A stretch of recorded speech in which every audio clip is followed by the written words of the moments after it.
Hey guys, welcome to DJ-TLM TV. My name is DJ-TLM and this is my review of the brand new Pioneer DDJ-SZ, or SZ as some people will call it. Now, Pioneer caught me off guard because for quite some time I thought that the DDJ-SX was going to be their top of the line Serato DJ controller. After that they came with the smaller SR, and after that came their entry-level model, the SB. So it definitely shook me when I received a text message from my connected Pioneer telling me to wait for an email in the morning, and when I saw that email with that link to the first video, it just blew my mind. A full-size controller, same size jogs as the CDJs, and a lot of features, and I'm going to get into most of the features that you can find. I won't get into detail about everything because a lot of the features are the same as the SX and the SR, but I'll try to cover as much as I can and especially show you the unique features that you can find on this device. So let's take a look right now. Alright guys, here it is. It's time to take a closer look at Pioneer's brand new flagship controller for Serato DJ, the DDJ-SZ, or SZ as some people will call it. Now you will notice straight away that it has the same feel and the same layout as the SX and the SR and SB, but this one is a lot bigger. It's a monster right here. You cannot put this in your backpack and take it with you, that's for sure. And it has a couple of noticeable features that lean way more towards Pioneer's professional club equipment like the CDJ-2000s and the DJ-M900. And of course, I'm going to start with the player and the big jog wheels right here. The jog wheel is the same size as the jog wheel on the CDJ-2000. They only used a different technology to make it, so it's not the same jog wheel, but it is the same size. They used a technology called conductive touch, and the platter actually responds to, I think it's the heat from your hand. And you can tell it doesn't work unless it's your hand or your body. If I put my hand in my sleeve, I cannot touch the jog wheel, I can move the jog wheel, I can apply pressure and nothing will happen. And if I take my finger, it works straight away. So that's a different technology because normal CDJs do react to pressure, and this one only reacts to your, I think it's your body heat.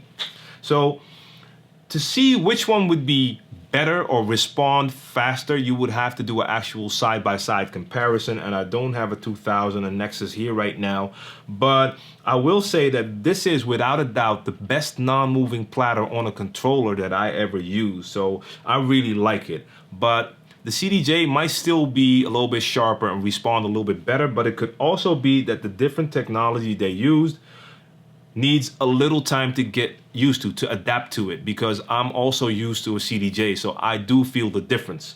But these are very good. You can change the jog wheel feeling, so you can make it lighter or heavier so that you have more resistance when you move it. I'm still trying to find my perfect setting for turntablism, but it's very cool that they added that feature so that I can adjust that. You can adjust your stop time so that the track doesn't stop at once, but it has that slight delay like old school turntable style. Of course, I would like that.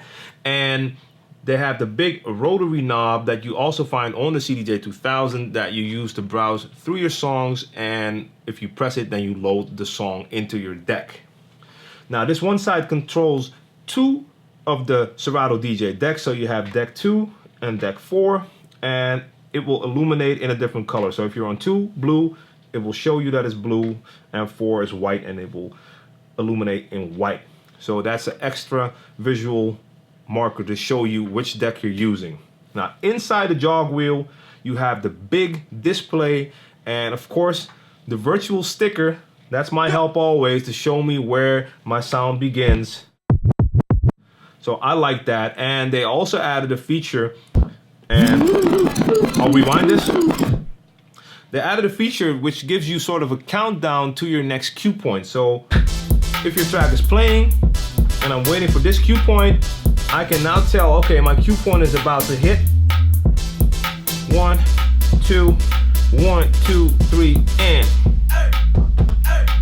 So I definitely like that. And not just for scratching or turntablism, but imagine if you're mixing and you have set a certain cue point in the track because you want to start your mix from that cue point.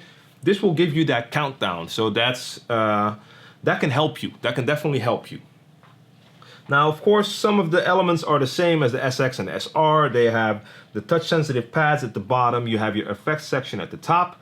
And you have 3 effects on this player. You have 3 effects on that player. And you can assign each one of these effect strips to one of your channels. But you can also do both. So you could do 6 effects on one channel strip at the same time. Now, the pads are the same and feel the same, but of course you notice that these pads are colored.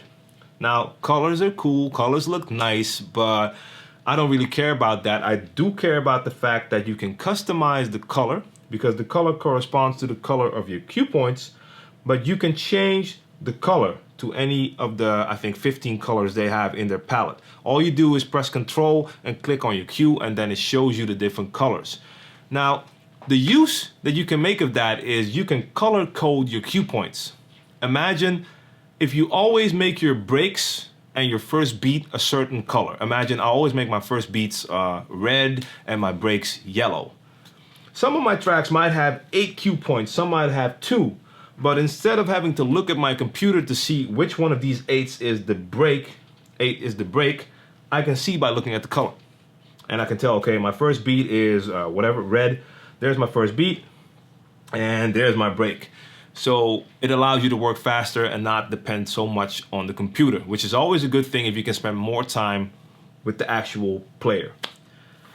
Now you have your loop section. You can make loops manually or do auto loop.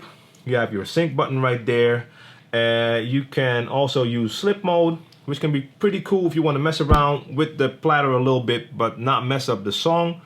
If you have slip mode enabled, then the song will keep on playing. So if I do anything,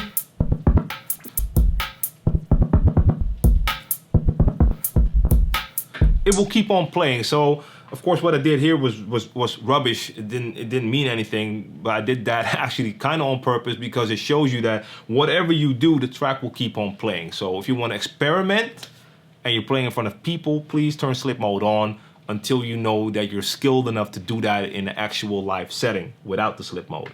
You have a censor mode, which can censor words by giving it a reverse effect, but you can also press shift and censor, and then it will go into actual reverse mode. And of course, I have mine set to vinyl because I like to scratch, but you can also go with the traditional CDJ mode. And now vinyl has disappeared in the middle, so now if you play it, you use it to give the track a nudge, speed it up or slow it down. And now it's back in vinyl mode. The needle search is here, but they added a safety feature this time around. So when the track is playing, needle search doesn't work. So if you're going towards your effects and by accident you touch the strip, nothing happens. Only when you stop it can you use your needle search. Because I think on the SX it's always activated, and that could happen by accident that you touch it, and you don't want that to happen while a track is playing. So that's a very easy made safety feature, and it works. Now the pads have their normal function that you find on their whole S line. So you have the hot cues to go to any part of the song you want, and they feel very good, so you can also use them for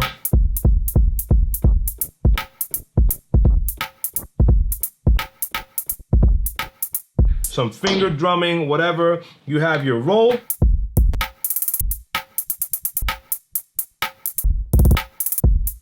You have your slicer, which of course slices it up into 8 pieces, and you can hold any of them to continue that part.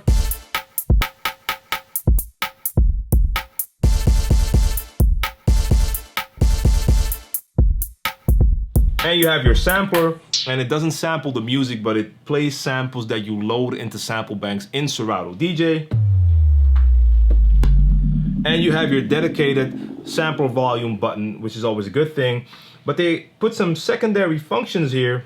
And for instance, the sampler has a second mode called velocity sampler, and now it all depends on how hard you press the pad. Which would be cool if you put some drum or percussion sounds in there. You can make it sound more like live drums because the velocity changes. Now, the hot cue has a very cool second feature, and it's called cue loop. And when Q loop is activated, your cue points are still here, but you can tell straight away that you're not in normal cue mode because they're all blue. But now when you go to a cue point, it doesn't just take you to that cue point, but it also starts a loop from that actual cue point. And make it a bit longer. Even longer.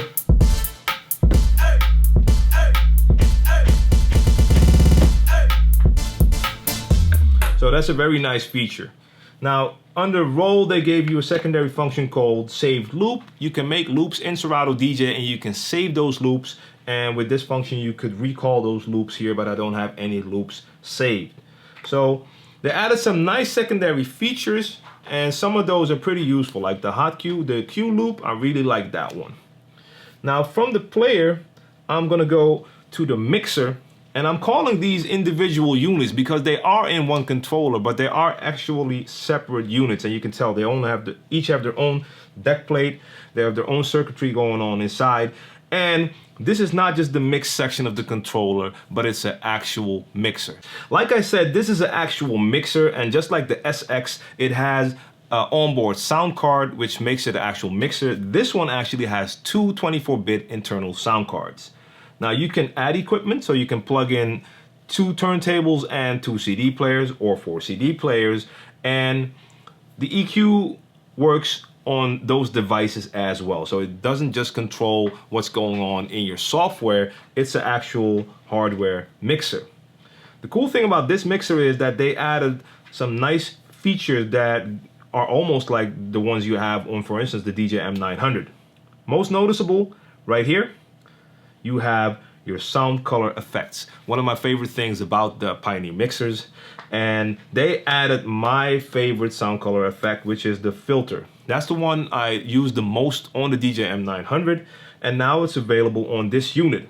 And this is hardware. It's not coming from Serato DJ, so you can connect any device and you can use the filter on that channel. So with normal CDs or normal turntables, that effect will work on those as well.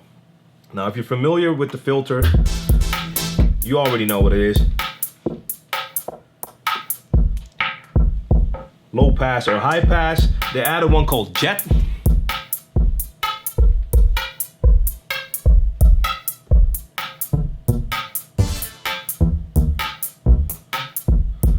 Sounds pretty nice. They added one called Pitch.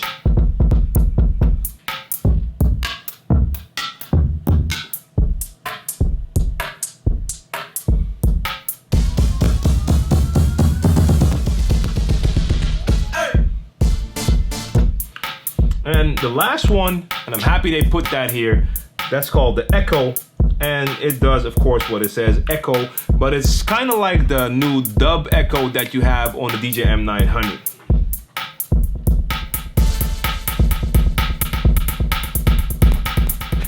And it's post fader as well.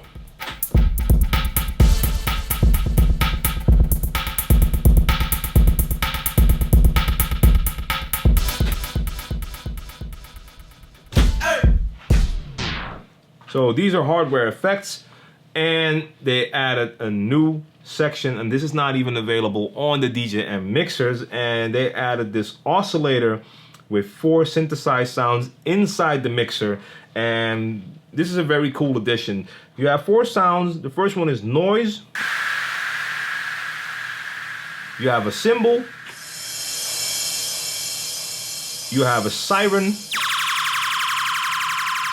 And you'll recognize this one. The horn, the air horn. Some people might think it's corny, but a lot of people like to use it, and now you have it right there at your fingertips the whole time. But you can play with these oscillator sounds as well. You can play with these sounds as well because you can mess with the volume and the parameter. And you can use this, for instance, if you're in the buildup of a song and you want to add something extra. Of course, you can play with the filters or with the effects in Serato DJ. But now, on top of the buildup and the effects, you could also add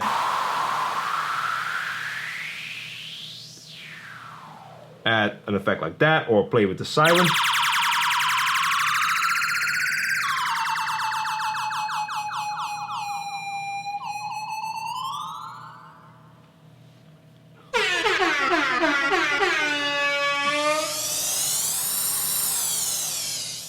So it gives you an extra option to use extra sound in your build-up or during any part of your song, of course. Now, the sound color effects are on your channel strips, but as you can tell, you have two more right here. So you have one for your master, so you can use these filter and jet and echoes on your master output as well. And they have one here that you can apply to your microphones. You have two microphone inputs and you can apply a filter, and especially if you use the pitch with your mic, you can do some funny stuff with that as well. Now, on top, we have these two buttons, and this is where it comes into play what I just mentioned earlier, that this has two 24-bit internal sound cards. It also has two USB ports. What this means is that you can be DJing, you can have your computer connected to, for instance, port B like I have now. A second DJ can come in because he has to play when you finish. You don't have to go through any trouble doing a transition because he can just connect to the other USB port, and by the click of a switch, now he has control of a part of the controller. And when you're done, he can switch the other side as well, and now he has total control. Or you can choose to play together, and you can each take half of the controller and play back to back with two computers. So that is a very good feature because that can get you in trouble when it comes to transitioning from one DJ to the next and you only have one USB port. That doesn't work that well. So two USB ports is a major improvement. Now on the mix section, of course, what's important to me is this part right here, the crossfader. They put a professional crossfader in there. It's a Magwell fader and it feels pretty nice. You have the ability to adjust the feeling of the fader as well. But I must admit that it is not as sharp as, for instance, the fader in the DJM-900. And the DJM-900 is not even a scratch mixer. But I really like that fader. And this one, it just misses that little edge. I mean, I can get used to it and adjust and make a lot of my scratches work. But I have the fader curve at its sharpest and it still doesn't open as fast as I would like it to open. So it is a good feeling crossfader, but I feel that they could have done a little bit better and made it even sharper. So I don't know. I don't know if it's possible that they can do that inside the software, give it a firmware update where you can even adjust it more and get it to be sharper. Maybe they can, but it's workable, but I would have preferred it to be better. But that's only if you're a more fanatic scratch DJ that even matters. Otherwise, you're not gonna notice that at all. Now, of course, you already noticed that I'm using an extra large table right now and that I have two turntables next to the DDJ-SZ, and I did that for a special reason. I told you that you have the internal sound cards and that you can connect external devices, but there's more. Right now, I have my two turntables connected and I just added my control vinyl, my Serato control vinyl. And when you have the turntables connected and you add your control vinyl, you can now use this entire unit as your DVS as well, a digital vinyl system. So my two turntables now control two decks in Serato DJ, and my platters, my jog wheels control two channels as well. So I now have full 4-player, 4-channel control. Yo, yo, yo, yo, yo, yo, yo, yo, yo. Scratch it. That's a deck. Yeah, yeah, yeah, yeah, yeah, yeah. That's a deck. That's a deck. And that's a deck. So I can connect all at once. So now we can work with 4 players and I can use my turntables if I prefer to use my turntables, and the next DJ could be using jog wheels. You can switch it up any way you like. And cool thing is that you don't just have the turntable, because if I switch these decks right now, these hot cues control, of course, the sound that is on that channel. So now I have the cue points for the channel that I'm working with my vinyl.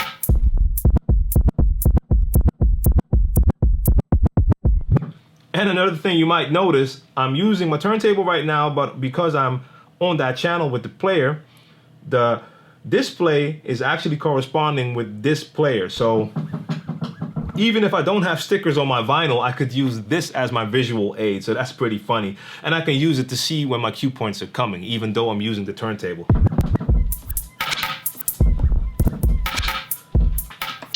So that gives it a whole new dimension as well. So there's a lot to look at when you look at this unit. It gives you a much more professional feel, and you have so many options, plus all the stuff that is inside the mixer itself.